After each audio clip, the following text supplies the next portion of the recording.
દોસ્તો તમારા ઘરની આજુબાજુ ક્યાંય પશુ પક્ષી કે આવા તડકા હોય તો તમે જુઓ, આવા તડકાને કારણે જો કદાચ કોઈ પશુ પક્ષી તરસે મરતા હોય તો આવા કુંડિયા લઈ તમારી અગાસી ઉપર રાખી દેવા, જેથી કરીને પશુ પક્ષીઓ પાણી પી શકે.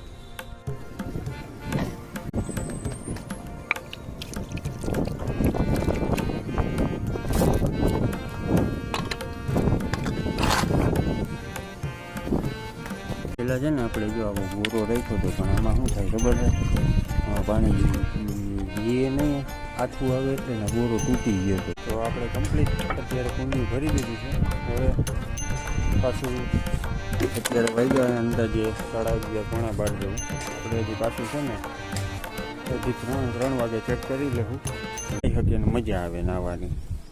તો મિત્રો તમે પણ આવા કામ કરતા રહેજો ને આપણો આ વિડીયો ગમ્યો હોય, કામકાજ સારું લાગ્યું હોય તો આપણા ચેનલને સબસ્ક્રાઈબ કરી દેજો, લાઈક કરી દેજો, એટલે આપણને મજા આવે.